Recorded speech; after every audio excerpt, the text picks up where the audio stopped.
आप सबको, चाहे पुरुष हैं चाहे माता है, मैं आप सबको निवेदन करूंगा, भोर में जब आप बिस्तर छोड़ते हैं, बासे मुंह बिस्तर पर बैठ करके सबसे पहले भगवत भजन कीजिए। जिनको पति दूर रहता है, देवियां घर रहती हैं, मेरी बात मान लो, पहला मैसेज उनके मोबाइल में प्रणाम बंदन का मैसेज भेजिए सुबह। मैं जानता हूं कि जो नारी अपने पति को प्रणाम बंदन करती है, अशोक वाटिका में बैठी हुई माता जानकी नित्य भोर में प्रभु राम जी को प्रणाम करती है। यह पत्नी का दायित्व नहीं, एक बहुत बड़ा धर्म है। आप करके तो देखिए, एक ही वर्ष में आपको क्या आनंद मिलता है।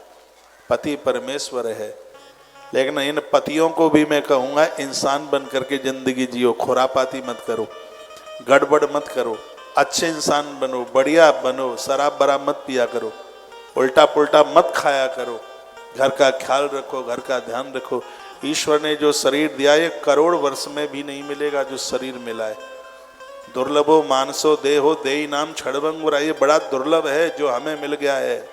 ये बड़ी मुश्किल से, ये ईश्वर ने कृपा करी है, ये तब मिला है। जब पति को परमेश्वर कहा है तो भैया परमेश्वर बनिए, परमेश्वर बनिए। देखिए घर में क्या जीवन जीने में आनंद आएगा। तो देवियाँ, आपके पति दूर रहते हैं, बाहर रहते हैं, प्रदेश रहते हैं, मिलिट्री में रहते हैं, फौज में रहते हैं, बाहर कमाने के लिए, और मैं तो कहूँगा घर में ही रहते हैं, आमने सामने हैं, तो एक बार तो कहिए प्रभु जी राम राम। अभ्यास करो, कह के देखना, कल से ही शुरू कर दीजिए, सुबह ही सुबह, तो मुझे लगेगा कि नौखा का सत्संग हमारा दिव्य हो गया सुबह। मुझे लगता है कि ऐसी देवियाँ झगड़ा तो काहे क्यों करेंगी। ये श्रीमान जी भी खुश होंगे आपसे, और ये हमारे लिए भी कहेंगे कि महाराज जी खूब आए और हमारी लड़ाई को दूर कर गए। लड़ना मत, लड़ने से घर में गरीबी दरिद्रता फैलती है, और जो प्रेम से बात करते हैं, घर में शकुन से रहते हैं, उनके घर में समृद्धि बढ़ती है। जहाँ सुमति तहाँ संपत्ति नाना, जहाँ कुमति तहाँ विपत्ति निधाना। जहाँ पर सुमति है वहाँ संपदा है, संपत्ति है, और जहाँ झगड़े हैं वहाँ तो गरीबी के अलावा और कुछ है ही नहीं। इसलिए घर में सुमति बना करके, संगठन बना करके रखिए। आपके पास में यदि देवरानी है तो इस धरती की बहुत बड़ी बड़भागिनी स्त्री हैं आप। देवरानी है आपके पास? देवरानी है? यदि आपके पास जिठानी है तो आप फिर गंगा जी में क्विंटलों जौ बो करके आई हैं।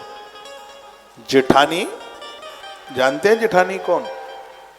हाँ, जिठानी उसे कहते हैं जो आपके पति की भाभी मां लगती है उसको। अब पता नहीं राजस्थान में तो यही बोलते होंगे। तो जेठानी मां नहीं, मां से ज्यादा होती है, और देवरानी बेटी नहीं, बेटी से ज्यादा होती है। देवरानी को बेटी की तरह मानो, जेठानी को मां की तरह मानो।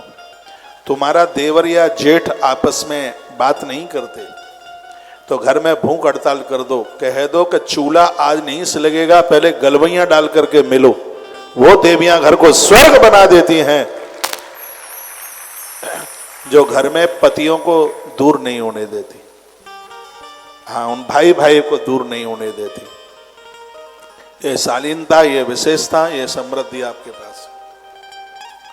तो एक अच्छी नारी बनी, अच्छी स्त्री बनी, अच्छी मां बनी, अच्छी बहन बनी, किसी घर की अच्छी बहू बनी। यदि अलग अलग भी हो रहे हैं तो इनका कंप्रोमाइज समझौता आप कीजिए। अपने आप से रूठ जाना, लेकिन आपकी बेटी की तरह देवरानी है उससे मत रूठना।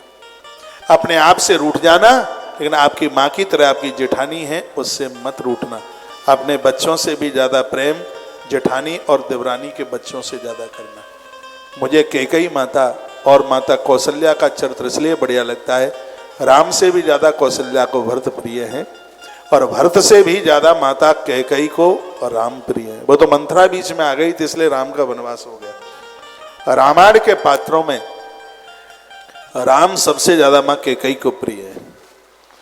और याद रखिएगा, ऐसी स्नेहता होती है, ऐसा प्रेम होता है, उसके घर में सीता शांति बन करके आ जाती है, परमात्मा राम बनकर, धर्म भरत बनकर, और वैराग्य लखन बनकर, और अर्थ शत्रुघ्न बन करके आ जाता है उसका। तालियां तो आप बजा ही नहीं रहे क्योंकि आप देवरानी से रूठे होंगे या जेठानी से जूठे होंगे।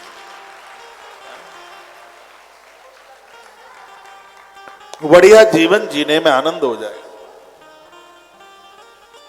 कमाल हो जाएगा। एक बार जयकारा लगाइए, बोलो भक्त वत्सल भगवान की।